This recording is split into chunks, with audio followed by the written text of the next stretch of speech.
What's going on, everyone? This is going to be the update to 16 coming up. I'm going to go ahead and cover this. As I say, we announced a release date of 1.31, which makes a number of changes and improvements to the game. This update also allows for the purchase and installation of the second DLC package to Rising Tide, which I'll be doing that in the first one because I was waiting on both to be done.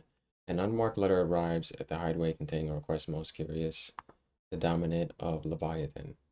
Long last icon of water is in need of rescue. To heed this call, Clive and his companions must journey to Acidia, a hidden land under a blue sky, where they will uncover a tragic history of a forgotten people. Please visit the official website for more information. You can do that right here. The following content is available to all players. Additional in-game content, um, orchestra, roles added to the regional shops, roles available depend on main scenario progress. Battle adjustments, player attack increased outside of select icon battles. Quality of life UI additions made in certain icon battles. Iconic ability and future adjustments. Two instances of ball lighting will fire when exact and Ramu's iconic future blind justice. So that we see they're still like adjusting stuff. There's going to be a PC version of the versions too. Ball lightning affixed to enemies is now detonated via the future button rather than attacking. Clive now moves faster while using blind justice. Clive can now dodge while using blind justice. Clive recovers poise more quickly after exacting blind justice. Just seeing all this is interesting because I platinumed this game and beat it on the hardest difficulty. When canceling Bahamut's iconic future Wings of Light, the Mega Flare charge will only deplete to the next gauge level. A dodge is conducted when initiating Wings of Light. Successfully dodging an enemy's attack when initiating Wings of Light will trigger a Mega Flare dodge. Parry animation when using Odin's iconic future Arms of Darkness has been changed. The minimum jump height for initiating Stomp has been lowered. The direction Clive faces after using Swift Recovery has been adjusted. Limit break attacks now lift enemies instead of knocking them back. You got gouge damage is increased, the will is increased, and the recast time is increased. Aerial Blast now dispels certain ranged magic attacks. Aerial Blast will damage is increased.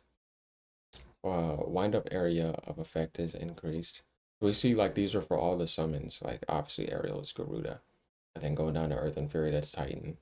Clear Breath now dispels certain ranged magic attacks. It now lifts enemies instead of knocking them back while canceling the ability. The damage is increased. Satellite damage, recast will is increased.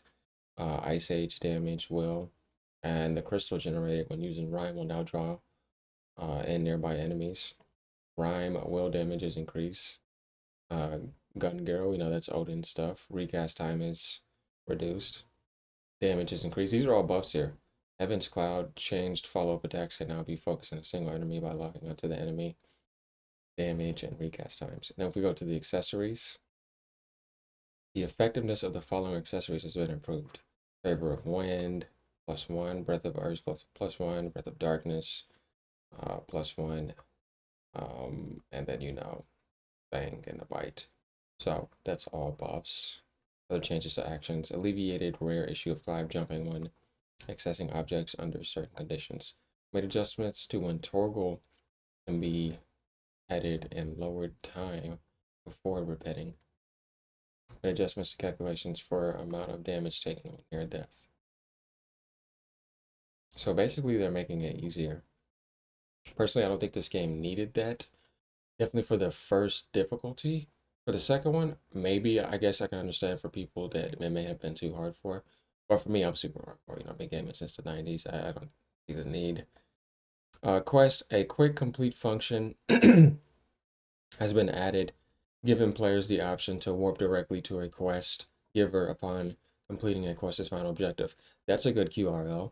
A new quest icon has been assigned to quests, which rewards collectibles.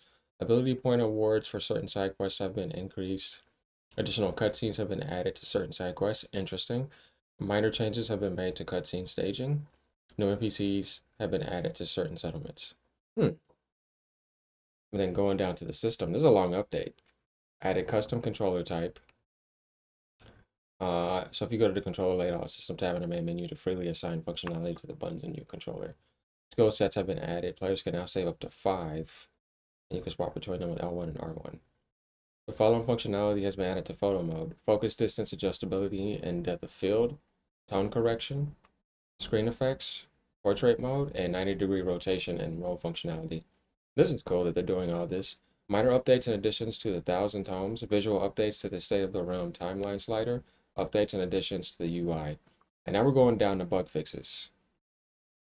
Graphics not appearing correctly in certain scenes, incorrect character motion in certain cutscenes, inability to progress in certain quests, progress markers not displaying properly, NPC names not properly updating in conjunction with the game progress, problem going on with menu functionality when speaking with NPCs, enemies not acting properly in certain battles, issues with camera not working in battles, enemy effects not displaying properly in certain battles under certain conditions, enemy names not appearing properly under certain conditions, certain abilities not hitting targets properly, precision sick not executing properly with certain abilities, certain ability effects not displaying properly under certain conditions, issues with camera work during certain abilities, instances of limit break ability effects not properly triggering, auto toggle not functioning properly in the Hall of Virtue training mode, issues with party ally AI, collision detection in certain stages and fields,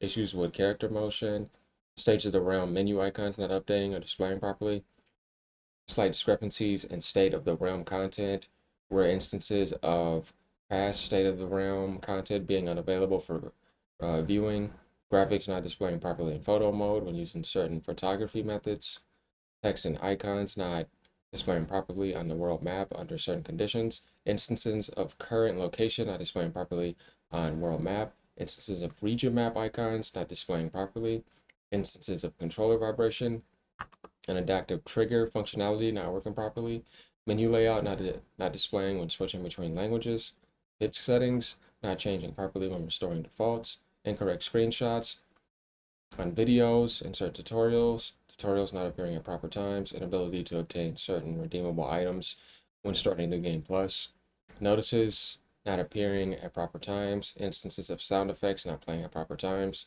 various spelling and grammar mistakes, and various instances of game crashing. So there you have it, guys. This other stuff is just older updates. This is the newest one, and I appreciate this help. This helps, guys. Trying to grow this channel, and that would just help more. So it isn't out yet, but it's around the corner, and I wanted to get out the way for you guys. All right, you guys have a good evening.